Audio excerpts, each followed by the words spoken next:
It was the most ordinary working day in the hospital, as suddenly on TV, on all channels began to turn on the emergency news. The virus SARS-24, which has recently swept the world, is passing from the category of pandemic to epidemic, followed by a brief instruction on how to protect themselves and their loved ones from contracting this disease.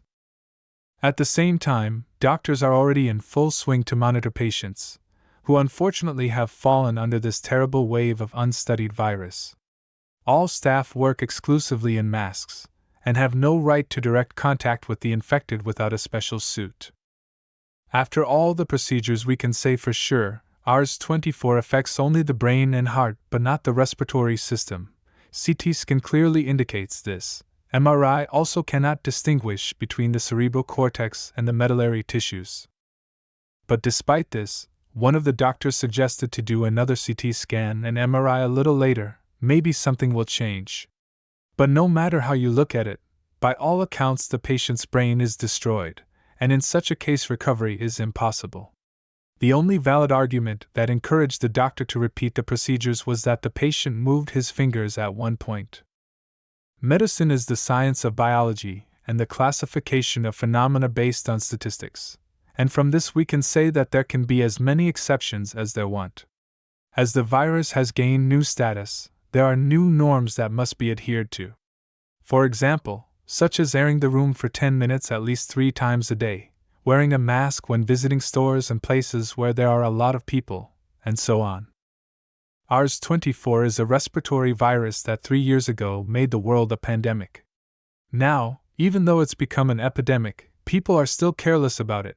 But this patient here, his brain has simply stopped working. How can you continue to be careless about your health with these consequences? Despite all the results of the tests, Professor Richard still wants to take them again. For sure he suspects that the virus may mutate. At the moment, the last preparatory procedures are underway, after which Assistant Michael will go to the professor.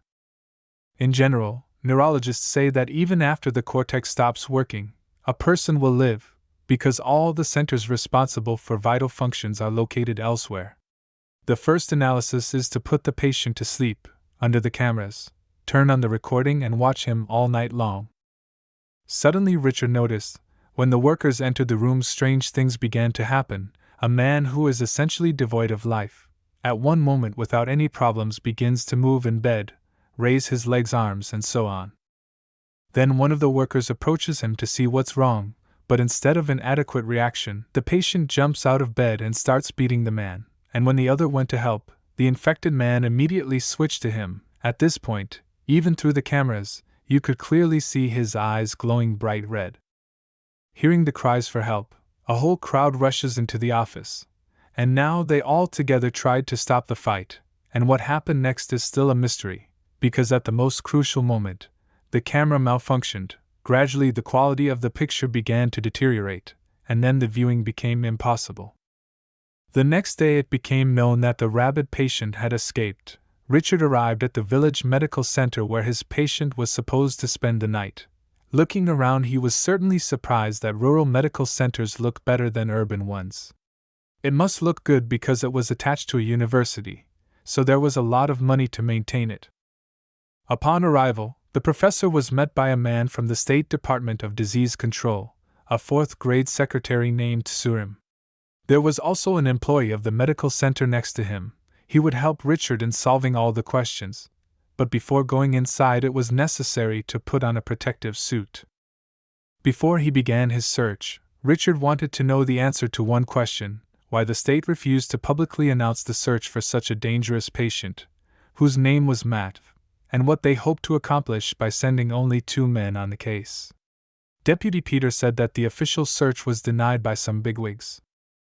It was probably done because of the election. If the public knew that a patient with suspected SARS had escaped, there would be a problem with ratings, and there would be fewer people willing to vote for the incumbent. That's the theory, but Richard is sure it had something else to do with it. Peter also reported that Madhvi did not exhibit the symptoms that Richard had reported to the wounded that night. Based on this, it can realistically be assumed that the virus mutates, and allows a person to reawaken after taking their own life. The government is clearly worried that this information will be released to the public, so they have decided to keep quiet about the search. Only God knows what else could have happened to Matvey, so the search team needs to be told in advance about the patient's possible aggression, because if they are not prepared for it, a little trouble could happen. Despite the fact that Richard has many other patients who need care, he decided to stay and help with the search because, first of all, it is a very valuable experience for him. In the morning it was reported that the military would also join the search, and the police would be a search party.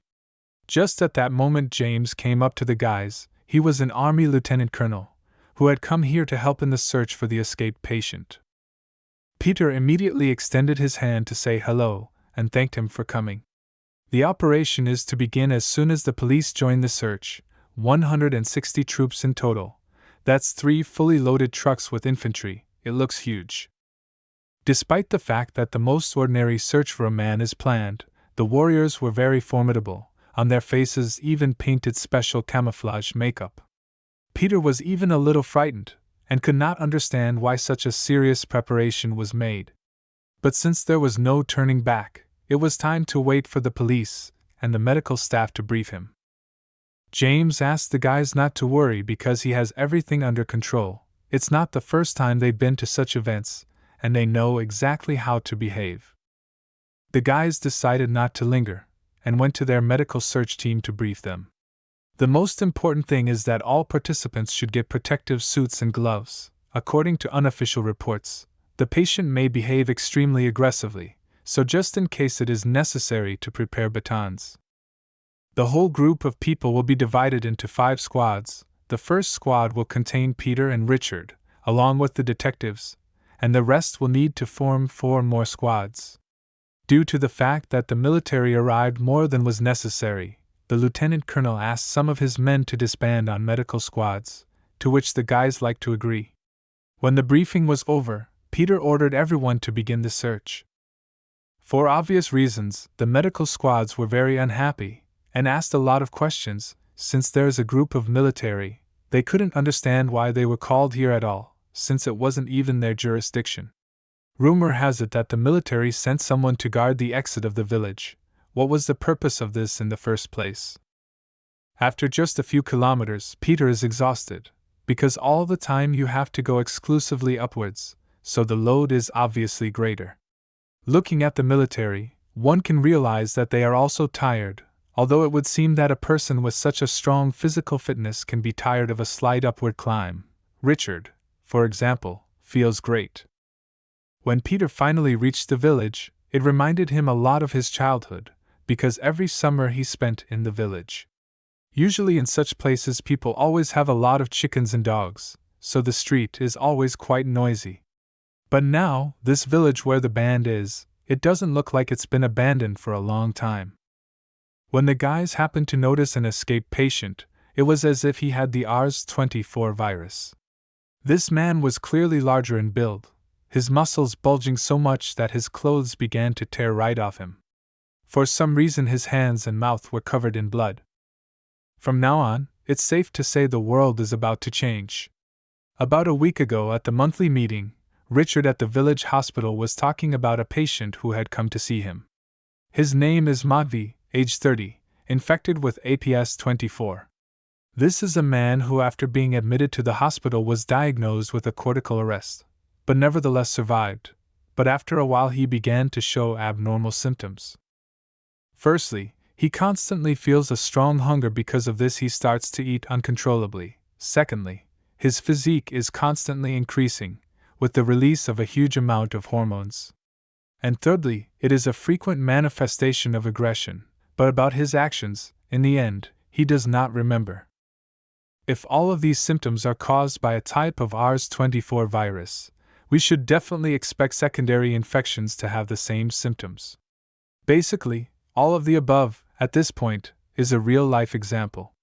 But if we look at this infected person, we can realize that this body is not Matvey's. It is urgent to report this situation to the other units.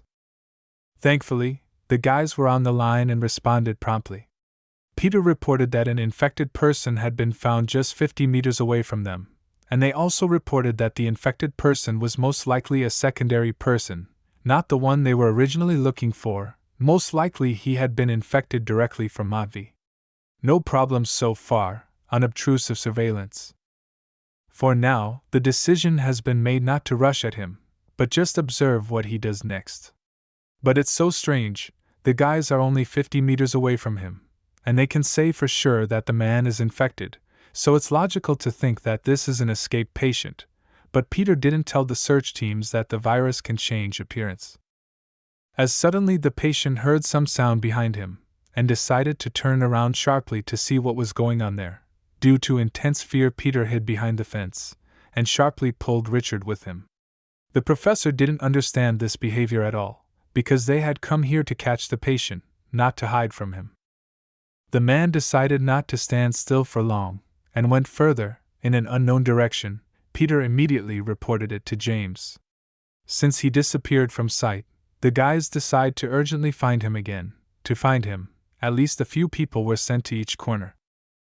On the way, Richard noticed something terrible. It was a dog, which by the look of it was alive recently. Someone had abused it and tried to eat it. I think it is clear to everyone who could think of doing such a thing. Having looked closely, the guys noticed the prints of human teeth on the body. Now there are no doubts. The other guys, when they realized that it was all the work of a man, were shocked, because if an infected person is capable of such things, then what would prevent him from doing the same to people? This act can't be explained by aggression alone, but something worse. It is urgent to inform the other squads that they must be careful, and under no circumstances should their efforts be allowed, because one bite is enough to become infected. Already all the people in the group have realized that the aggressiveness of the patient has gone beyond the normal level. The earth suddenly began to shake violently. Something heavy and huge must be coming this way.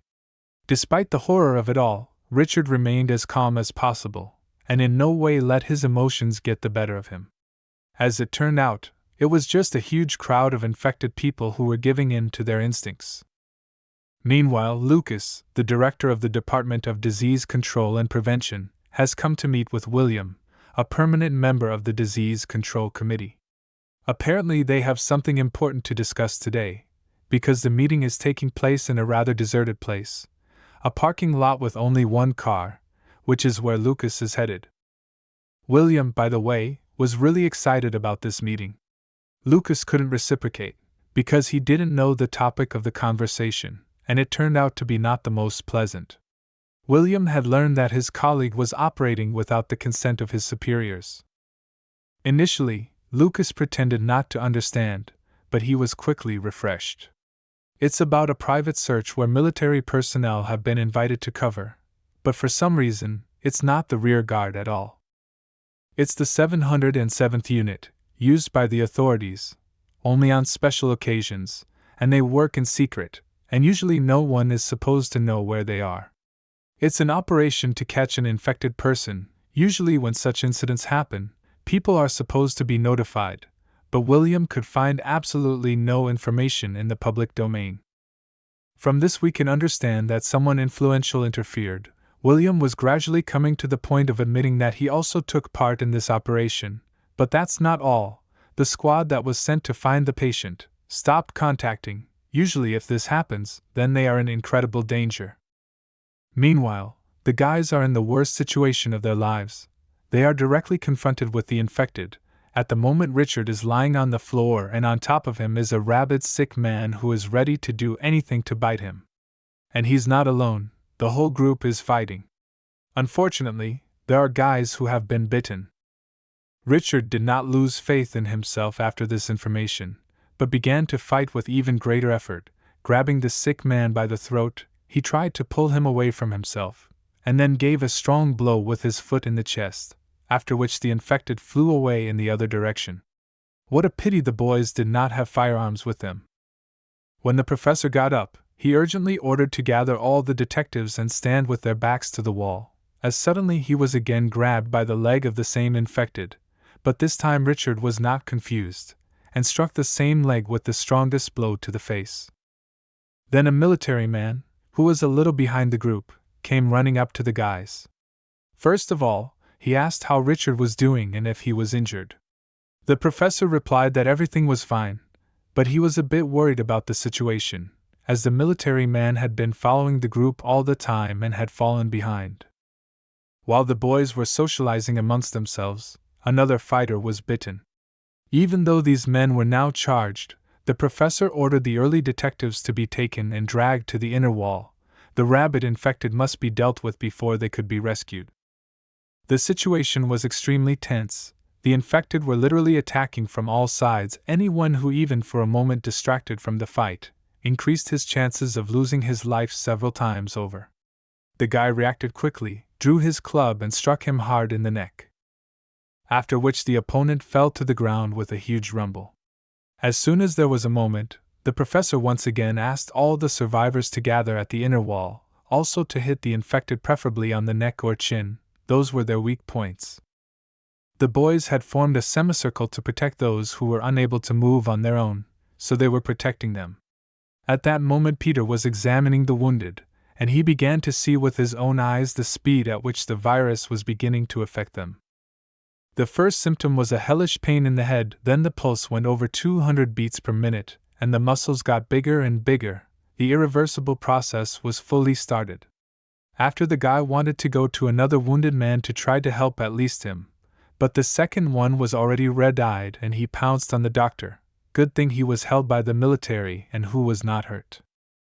The infection has already been transmitted to a third person. The incubation period of this form of the virus is too short, which means that people who have just been infected won't even be able to get to the hospital in time. Then 3 more infected people rushed at Peter from the other side. In a state of shock, the guy just froze on the spot and could do nothing. As luck would have it, at the same moment a girl named Tatiana drives into the crowd of infected people in her SUV and accidentally saves Peter's life. She received a call from William, asking her to come and check on the situation, and what she saw shocked her to say the least. Of course, Richard wondered how the detective knew there was a covert operation going on here.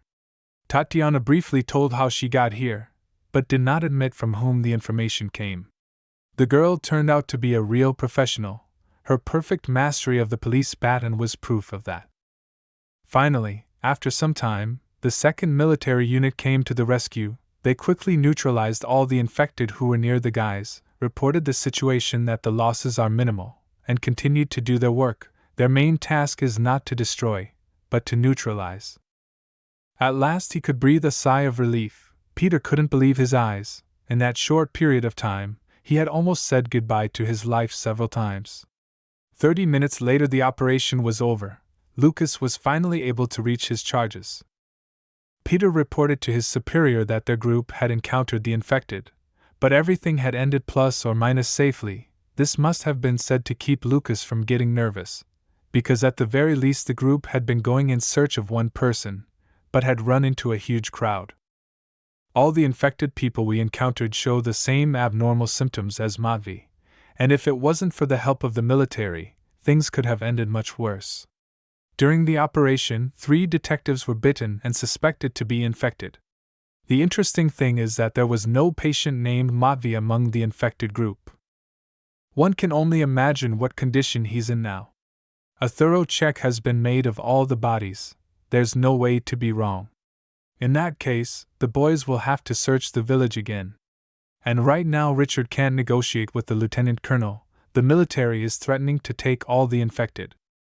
They want to take them to a predetermined hospital. Since the virus mutates every hour, it must be monitored together. Where is the guarantee that their military doctor is qualified? From this information William concludes that the military wants to steal the patients. But why would they want to do that? Why are they interested in the sick? Lucas assumed they wanted to counteract the quarantine. There's a lot of speculation, but one thing's for sure, they're acting on orders from above, and it's unlikely they're interested in preventing the quarantine. Despite the risks, William has agreed to let them keep the patients for now. But not everything is so simple. Following the 2 military trucks, on a passenger car drove 2 young guys. Their task is to follow the trucks and report information about where they will stop. The most important thing is not to drive too close, so that the military did not suspect anything. That's the cunning move made William. On the way, the guys were discussing the virus that had taken over the world. wondering where it came from and what happens to those who are infected. After something strange began to happen, the trucks went off the preliminary route and stopped, so the guys also fried to the side of the road not to lose sight of them. It is urgent to inform him that the trucks are off the route. To do this, the guy has to get the phone, which is in the back seats. Turning his head, he noticed another truck behind him, which is coming straight at them. In the end, there was a terrible accident, during which the car with the guys fell off the bridge. The height was quite high, and apparently right on the roof. It is almost impossible to survive in such a situation. Meanwhile, the clock is 1400 hours. Richard with his colleague rushes by car to the specified address. He received information that a number of patients with confirmed SARS-24 are going to a certain place. There are about 12 of them, all of them aggressive, so it is necessary to prepare security and restraining devices to get them into the building and put them in their rooms without incident.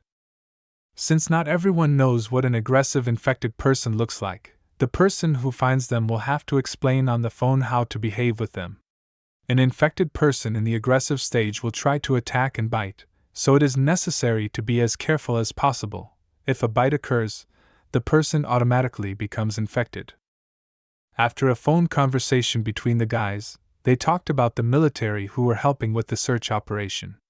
Richard was very grateful for their help, but their behavior raises quite a few questions. At the moment, it looked as if they were working only in their own interests. The military were suspiciously calm when they saw the infected, and it seems that they knew what was in store for them. Even the doctors who saw what was happening to Matvey were completely shocked when they saw it. Suddenly, Peter received a phone call from an unknown phone number. He had already discussed everything with the detective, so it's hard to imagine who is calling. The person who called told him about an accident that happened just a short time ago, and called it an accident. The damage is quite severe, especially to the rear of the car. 2 of them were killed on the spot, 1 on the way to the hospital, and 2 more are in critical condition. Upon learning of this terrible tragedy, Richard immediately set a course for the hospital where the 2 survivors are lying. Peter ran into it at the speed of light, and at the reception desk introduced himself as the guardian of one of the boys. At the moment, they were in the emergency room. The nurse decided to take the boys to the ward at once, because here the hospital has no right to refuse to visit the victim. At the moment, doctors are doing everything possible to save the boys. As for their personal condition, as was said on the phone, it is extremely serious. One of them almost lost both legs. He also has a piece of glass stuck in his stomach, so the chances of survival are extremely low, and the other one has multiple rib fractures and punctured lungs. Of course, the doctors operated on him immediately. There is hope, of course, but it will take a long time before he can speak again. In short, the situation is extremely tense.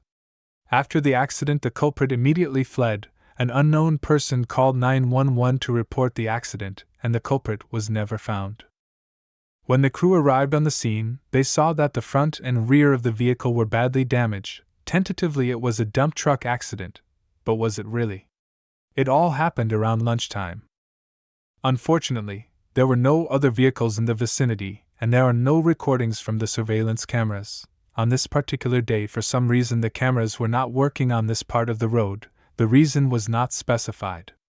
The doctor also said that he had photos from the accident scene, which were taken by the emergency team.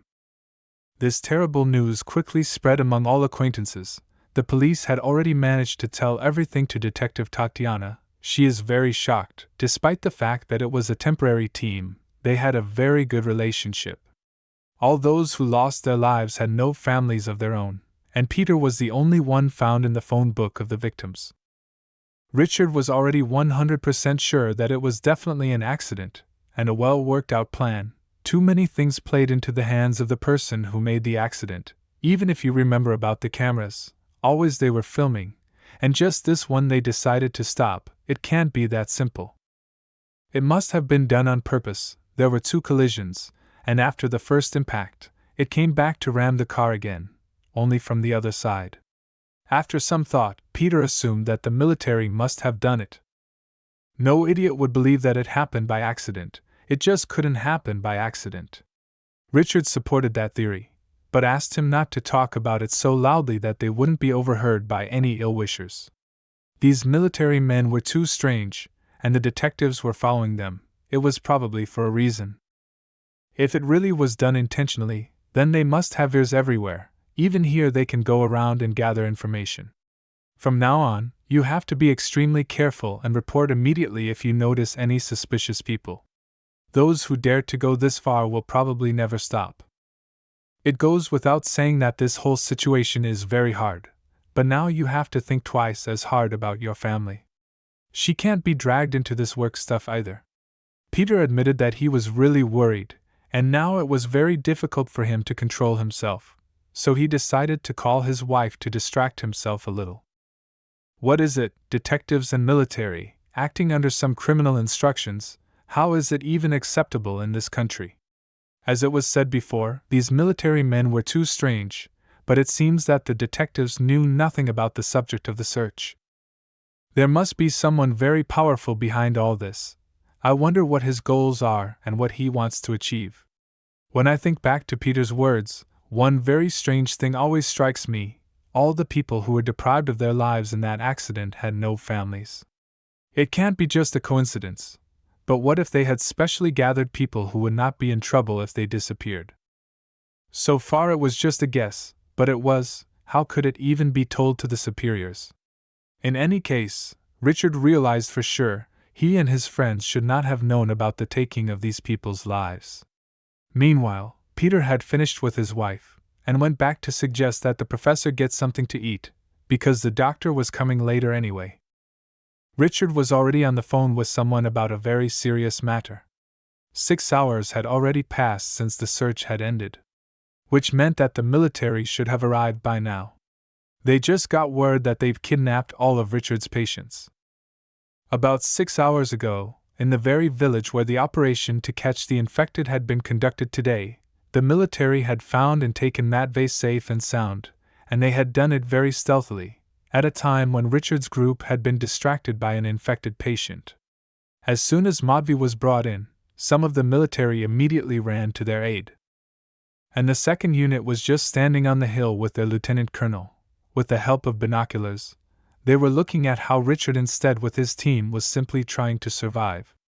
They were also aware that the first squad already had 2 people bitten at that point. James had ordered them not to, because they already had Matvey. The only thing to do is to help the first group to get out of this forest as soon as possible, and go home as soon as possible. By chance the lieutenant colonel noticed some people passing by. They were not his military, but ordinary hospital workers. The problem is that they are potential witnesses, and it is not easy to get rid of them without anyone finding out. On arrival at the site, the lieutenant colonel was praised for his excellent work. The VIP client was extremely satisfied with the job done. On arrival, the infected were immediately placed in rooms. As Matvey was the most aggressive of them, he was locked behind bars as soon as he arrived. In this hospital, he'll be called number 1 only, because if you call him by his first name, information might leak out. As it turns out, Matvey is not his real name either, because this man himself is from China. Probably the people who took care of his health didn't even know it. And also when he was hospitalized, he had an ID of a similar-looking Korean with no relatives. Someone deliberately made him a fake ID. It's hard to imagine that the government would bring in mutated patients from China for chemical and biological weapons research. At the moment Matvey is behind bars. As he is getting bigger every day, the guards are beginning to worry that one day this cage will no longer be able to contain him. Even now he is trying hard to get out, punching his fists from the wall, and making attempts to unbend the metal bars. So far, it's all made the general smile, but the question is how much they can hold back. According to the doctor's preliminary findings, the patient has a huge hormone surge. Usually at this rate, people would have lost their lives a long time ago, but in this case, the person is functioning perfectly. And if we talk about other infected people, they do not have such a strong hormonal surge. The general was a little upset when he heard this information and asked the question, "Can they be made as aggressive?" The doctor replied that it could be done without any problem, after injecting an artificial hormone. But it's not a 100% guarantee yet, because the hormones of these patients are different because of the infection. In fact, all the samples have different results, so it'll take more time to come up with a single one. The lieutenant colonel also noted that the hospital has too many staff members to guarantee that they'll keep their mouths shut. The professor assured the military that there was no need to worry about it, because all the people here are only people with confirmed identities and who support the idea. Sounds convincing, but the general asked to be careful anyway, because once something leaks out, it's all over. Deep down, the doctor knew that with genetic research alone, it would be impossible to reconstruct such a sample. These hormones are too violent. It's necessary to find someone who can handle them. At the moment, the guys are trying hard to contact the hospital where the military should come, but the answer was always the same: no new patients have arrived. In this case, Peter allowed the theory that they went to a completely different hospital. Anyway, they had to stop somewhere, because going to a unit with such dangerous patients makes no sense. Richard remembered that there was a military hospital not far from here, with room for 40 patients. This hospital is a hospital branch of a large hospital. It accepts only VIP clients, and the staff there is carefully selected. They just have a lot of opportunities. One of the graduates of the college Richard went to is a military doctor, and he works there. You should try calling him. Unfortunately, no much was disappointing. My comrade said that he no longer works there. By order from above, he was sent to serve in another unit. He also told me that in that place there are no more contract doctors. A year ago, they were all replaced by doctors from the military academy. Since there was no choice at all, the guy signed the documents and transferred to another branch. Whatever. That's pretty useful information. It is very strange that the government suddenly decides to dismiss all contract workers and recruit graduates instead. So far, this is the most accurate information the guys have. But if this whole process was set in motion a year ago, then the military has prepared much better than you'd imagine. I wonder why they're doing this. What's the payoff? Peter was lucky enough to see the results of Matthew's hormone test. The patient's symptoms were unrealistic. The test results showed that Matthew's hormone levels were 10 times higher than normal. It was as if someone had injected him with steroids on purpose. Peter found the theory ridiculous at the time, but now it's different. Suddenly, one of the doctors interrupted the guys' brainstorming and asked them to come over for a minute. In general, things are bad.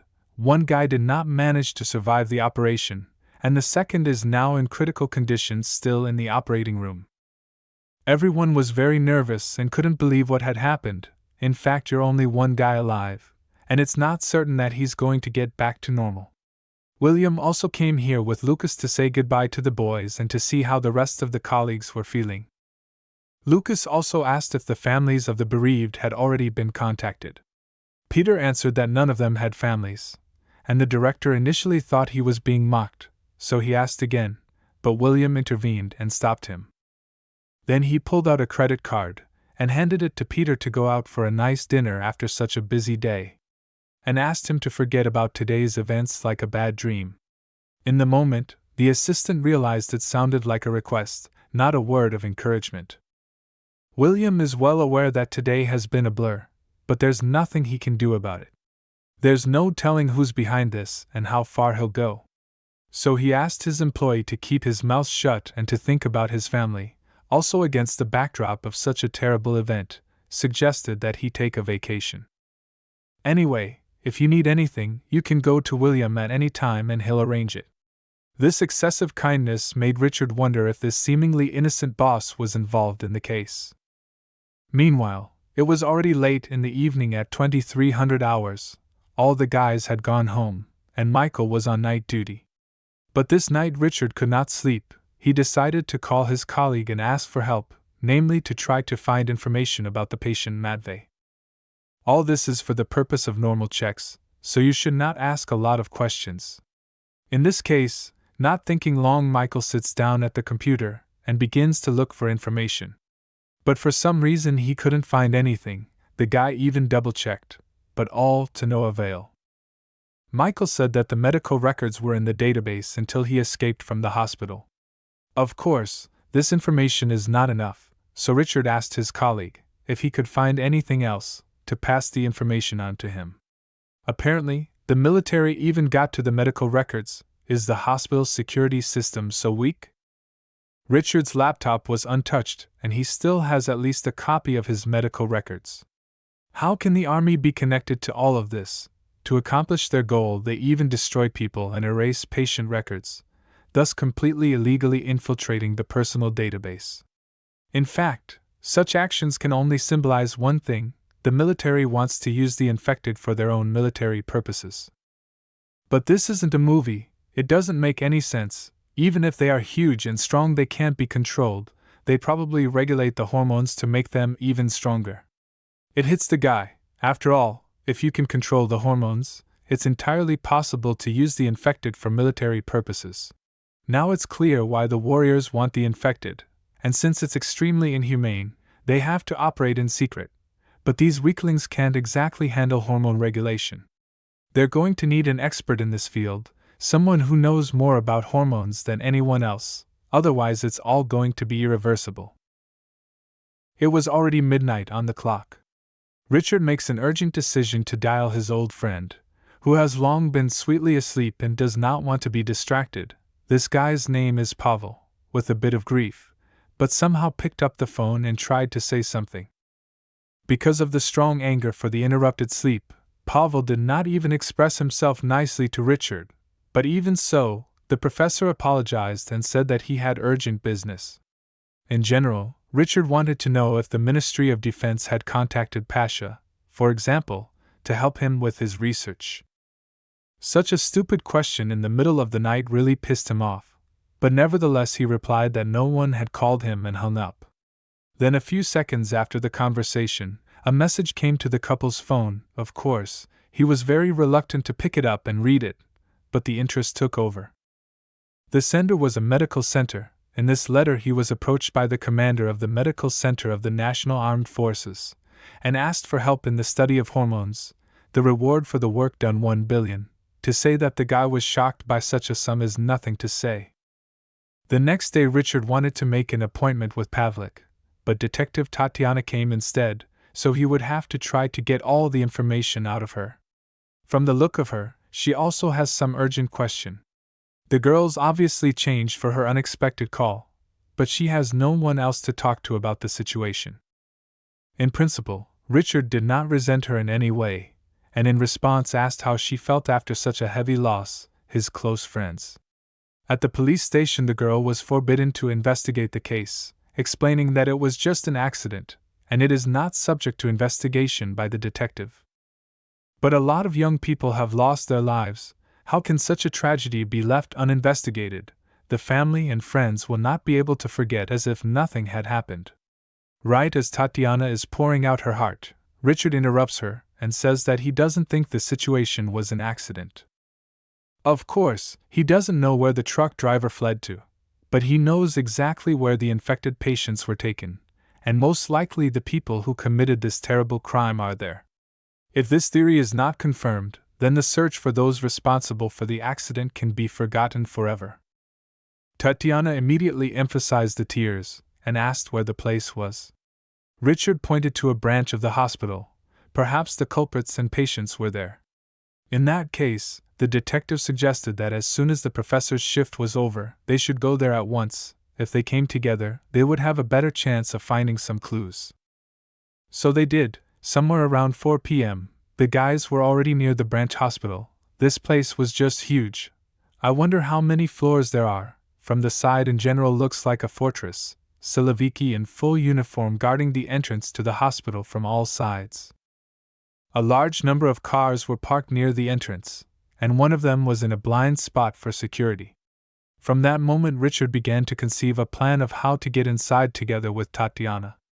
When he approached the car, he analyzed it a little, and came to the conclusion that the owner would be here soon. It rained all night last night, but it's dry under this car. So it's been sagging here all night. We need to request the car's DVR footage. The girl offered to argue that there had been an accident nearby. It's not a bad idea, and Richard agreed.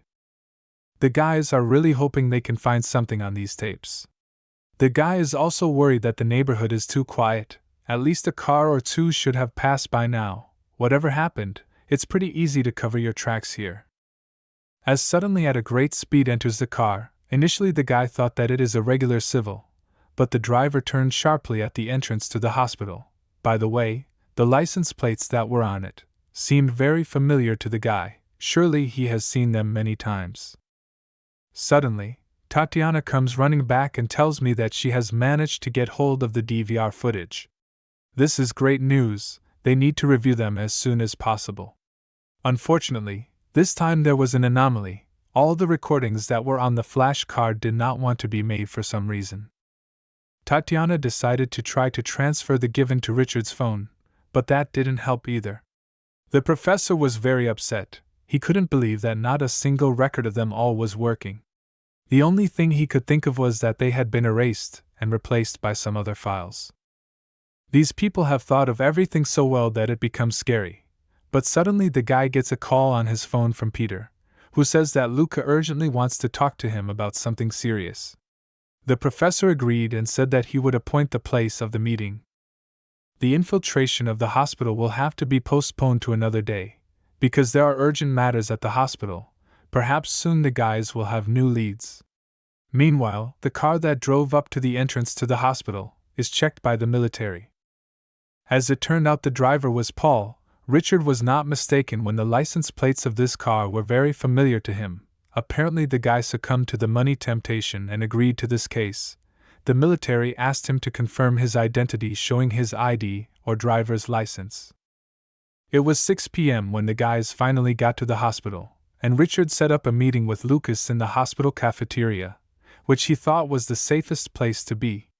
He didn't even notice the director at first, because he decided to disguise himself by covering his face with a cap, glasses, and a mask. The director looked too suspicious in that outfit, so Richard asked him to take it all off to have a normal conversation. Lucas decided not to argue and immediately took off all his clothes, and then from the inner pocket of his jacket he took out a photograph and handed it over. The point of this photo is that the lieutenant colonel is outside the hospital where Richard works. This picture was taken on the day a patient named Manhwa escaped. Too strange a coincidence considering how badly the military wanted to take all the infected. After the horrible incident yesterday, Lucas went through the data the secretary had given him, and after reviewing all the DVR footage, he came across the lieutenant colonel. The director was making the case that James had most likely facilitated Matthew's escape, and then they lost him somewhere near the village where the operation to catch the infected man was taking place. It's also learned that some big shot is involved, and the lieutenant colonel is just his man who does all the dirty work. As long as the guys have proof that the military is hiding Matvey and the other infected, they can't act quietly. Lucas really wants to try to stand up to these thugs, but it's gonna be hard to do it alone. But maybe with a congressman. Because the bumpkin and the congressman are in the same environment, they just went down slightly different paths. When everything works out, the infected must be returned to the place where they can get qualified help, and of course it is necessary to organize quarantine, because the disease is very terrible and requires increased attention. Then the boys began to discuss the insidious plan. Lucas said that he wanted to prove that the lieutenant colonel had no reason to visit the hospital that day. To do this, he asked the guys to find evidence that the man had never been treated or visited the hospital. Only then this circumstantial evidence would be of great value. You can get that evidence from hospital security, but it's too dangerous to go there alone, because it could attract unnecessary attention. Maybe the military has eyes and ears everywhere, like the DVRs in the accident. They purposely got rid of evidence and witnesses. The professor told him that he was collecting data on the escape case and asked him to dump the data from the CCTV cameras, and if possible to improve the quality a bit. The guy had no problem agreeing. Now Richard has to go to the lab and check something out. Since there is no more work for Tatiana, she decided to go home. The professor wished her good night, and to be careful on the road. Before entering his lab, the guy took a good look at it, as if nothing had changed since the last time he had been in it. But if the military has its own people in the hospital, they could have installed a camera and a wire, although maybe that's overkill. We can't be sure of anything at the moment. when suddenly someone slowly approached the professor from behind and called out to him. The professor breathed a sigh of relief and said he would call him himself. Frankly, he was getting really paranoid. Lucas, meanwhile, was getting into his car to go about his business. To put it mildly, he was also very nervous and constantly felt anxious, and it seemed to him that someone was following him. He assured himself that he had made the right decision to tell Richard about his investigation. When he looked at the steering wheel, the director noticed that it was turned sideways. It was very strange because the man never turns it so much when he leaves the car in the parking lot. Then he felt that someone was behind him and turned around sharply. Since there was no one there, the man concluded that it was time to go on vacation. This anxiety does not let the nervous system calm down. Lucas is too tired, so there are strange thoughts. But at one point the man just cannot stand it, abruptly stops his car, pulls out a golf club, then opens the back door to attack whoever is in the car. But even this time there was no one there. Realizing this, the poor director took his head in his hands and wanted to get the hell out of here to go home. Suddenly a man comes up to him to ask him what's wrong and ask him for a lighter to light a cigarette. Lucas is more scared than ever. When he realized what had happened, he found the strength to answer that he didn't smoke, so he didn't have a lighter. The director himself could not understand why he was shaking so much. Maybe he should take a vacation and relax a little. Then this seemingly unassuming kid grabs Lucas by the head and pulls out a knife, followed by a punch right in the stomach to bring his opponent to the floor. This time Lucas got off with just a warning: if he didn't want to lose his life, he had to sit on his buttocks, otherwise it could end much worse. The director didn't even think of resisting and agreed. Also, the bandit confiscated the phone and let the victim go home. This guy's name is Michel. After the job was done, he immediately called his superiors and reported it. Lucas was obviously scared, so he's not supposed to get involved. Eventually, he was ordered to stay in the area and wait for further instructions. Michel also decided to clarify about Richard, because he was also in the village and took part in the search for the infected. So far his superiors ordered to just keep an eye on him, and not to let him start to muddy the waters. Michel assured them that everything would be fine, because the professor's house and laboratory were already bugged. When the military summoned Michel, he thought a civil war had broken out or something. But in the end he is asked to blackmail and spy on civilians, which is very alarming. 3 hours ago, at the branch hospital, Pavel had an interview with the chief military doctor. All the high-ranking people in this hospital were very grateful to Pasha for taking the time for them. It was written in the letter that the $1 billion was just a reward, not money that would be allocated for research, which interested the guy, and here he was. In addition to the chief military doctor, there was Dr. Joseph, a doctor of medical sciences in the field of genetics. Paul had certainly not expected to meet him in this place. This man is a leader in the development of vaccine against SARS-24. After the virus manifested itself, he changed his specialty to genetic engineering. Moreover, he became a key figure in the main pharmaceutical company JC. In general, the news said that he was in America, but it turned out that the doctor has been here for quite some time. Joseph made not a big intrigue saying that this research is very fascinating. Pasha will certainly like it when he learns more about it. Also to the interview joined the general, who warned that once Paul must take with him to the grave what he sees and hears here. Of course the man was a little tense, but there was no turning back, so he agreed to all the demands. In that case, the general ordered to follow him. When the doctor sees what's going on here, he'll understand everything. The whole crowd, they got into the elevator and went to the right floor. The guy was reminded once again, if a single detail went beyond these walls, they would be forced to take the necessary measures. At first everything seemed to be calm. A large number of doctors were walking around the wards and attending to their patients. Pasha was so interested that he started asking for information right on the spot. He managed to find out that this was a closed department, and there were people who were called research subjects, with whom he would have to work. They brought him straight to the most interesting thing, namely his former patient Matvey. Of course, the doctor did not recognize him at once, because the body had changed too much. from the muscles to the face. The military knew that Pavel had personally given this patient a hormone test for this object. Only thanks to this conclusion, the guy managed to remember a man named Manhwa, who had the same diagnosis. The bandits confirmed this information. Pavel just has to remember him, because this patient was hospitalized in the hospital where he now works. At this point, the doctor began to remember what had happened when Manhwa was first brought to the hospital. The first thing they did was put him in the room and tried to do a quick hormone test, but the patient wouldn't let them do it. Eventually, after several attempts, Manhwa just lunged at the doctor and almost beat him up. That's when Paul first suggested that the patient might have acromegaly because his hormone levels were absurdly high. Also, the military was told that the subject spoke a different language. It is 100% Chinese, but also quite unintelligible. Paul was surprised, to say the least, because he and all the other doctors assumed it was Korean. Then the boy was shown another infectious one, also with a brightly pumped body, but he was extremely calm and did not even try to get out.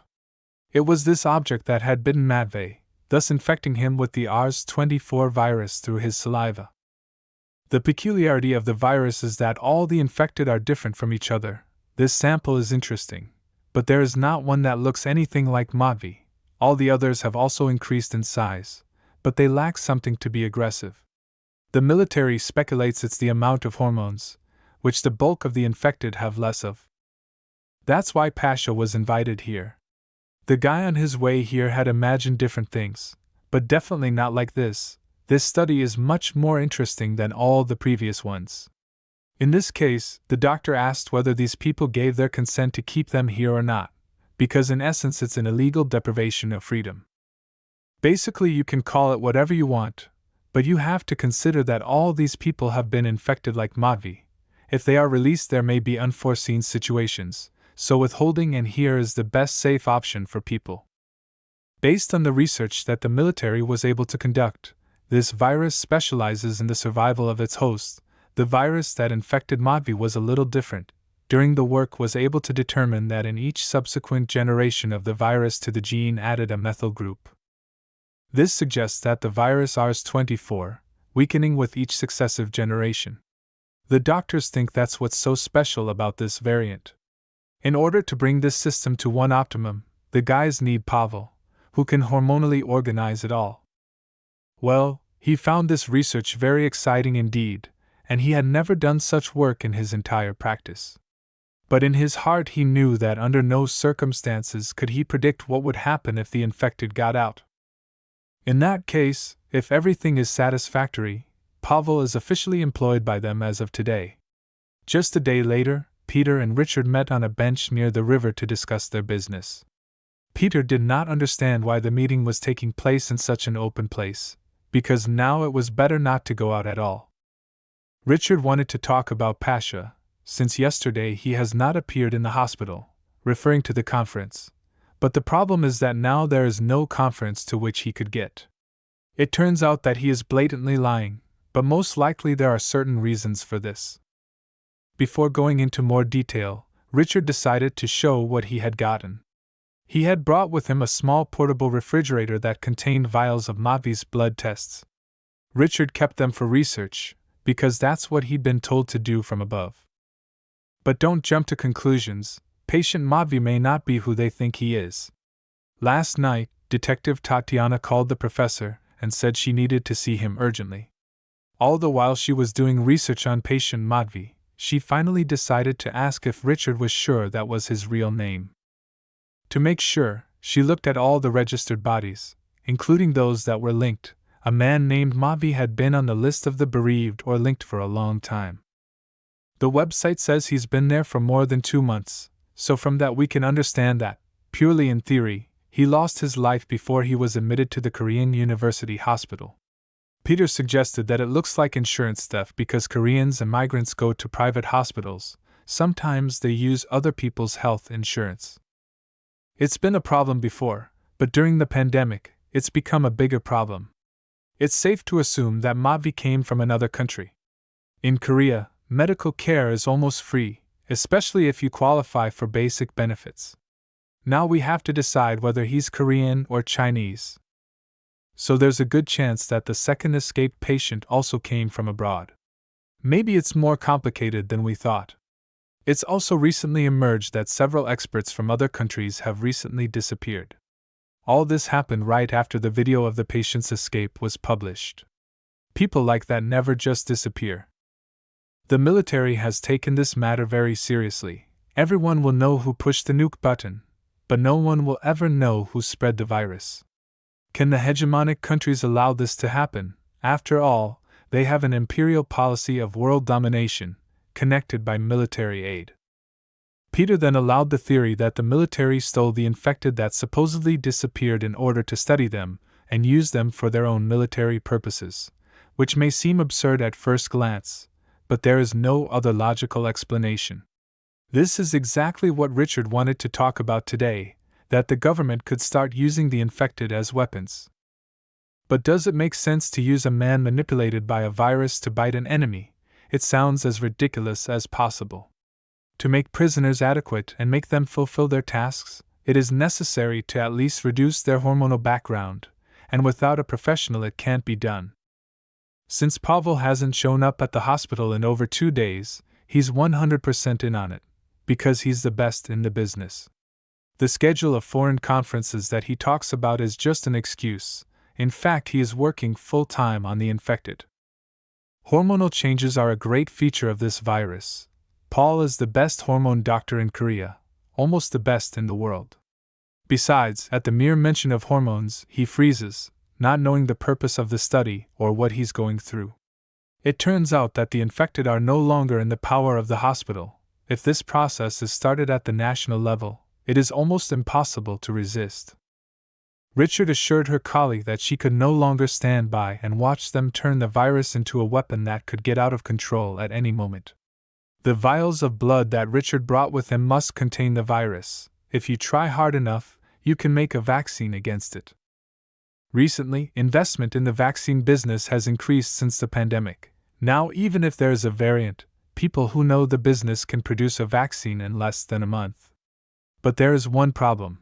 Richard doesn't trust vaccine companies. You never know what they are capable of.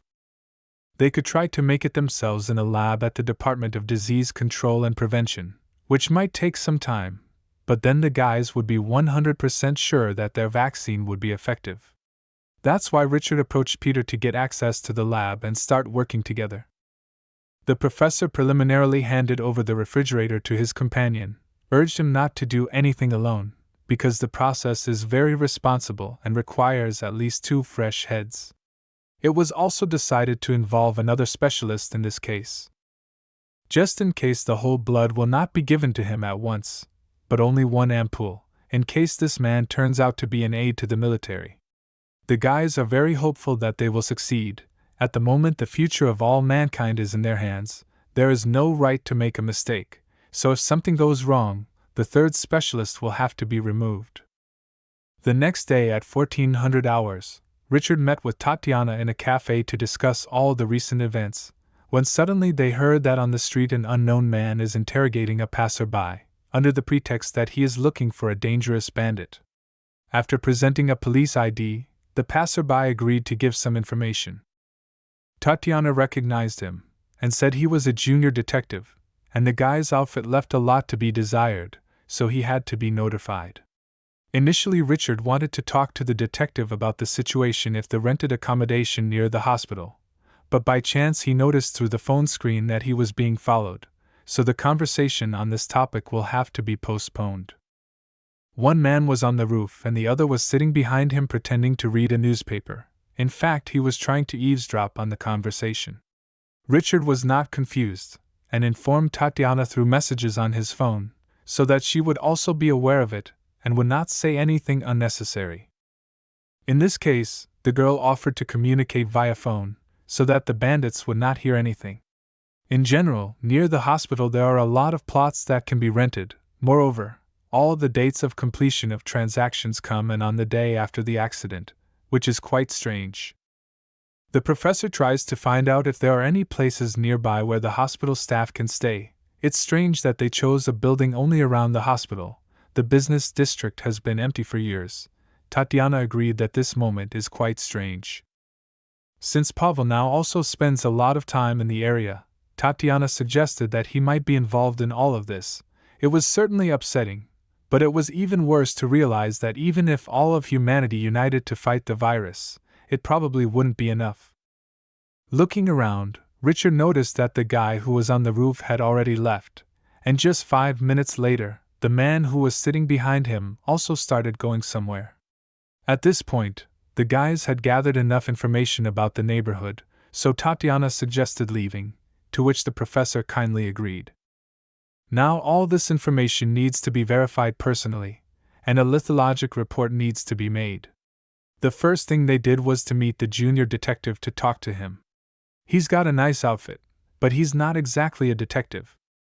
The guy made a map of the neighborhood on his phone, and marked the houses that are outside the hospital zone. All the contract holders for this housing are Korean, but there were always Chinese or English-speaking people around. I wonder what the foreigners are doing here. I wonder if they're involved. All the contractors are Korean, but they have always had foreigners with them. Apparently they are using Koreans as proxy to sign the contract. So far it looks very strange. Maybe the foreigners suspected something and decided to act in their own interest. At the same time Michel returned to the office to his employers, he also received information that the area around the branch hospital had been cleared. In his opinion, foreign intelligence was 100% involved in this, doing their dirty deeds. Initially no one wanted to believe him, but the guy kept insisting. The rest of the guys urged him to calm down, because they also noticed some strange movements among the top of the society. Even the police started to show some strange activity. Apparently today Michel was not going to calm down, because he does not trust even the special forces, and wants to know clearly what is happening in the world now. Foreigners are capable of many things, so in no case should they be taken lightly. It is necessary to hire more people as security guards, as suddenly there is a strong explosion. It seems to be coming from a branch of the hospital. The guys decided to urgently call the police and go outside before anything explodes. When Michel arrived at the hospital entrance, he found the guards eliminated and the front door open, just as the police arrived. At the same moment, Michel was approached by his guys, who reported that there was no one around the hospital. The terrorists were probably inside, so the guys started to prepare for an assault, all of them armed with pistols. Michel asked for information on where the enemy was. The military reported that the enemy fled almost immediately after the battle began. But how is that possible? Why would the terrorists blow something up here and leave almost immediately? There's also the question of why the security forces didn't report the tragedy immediately.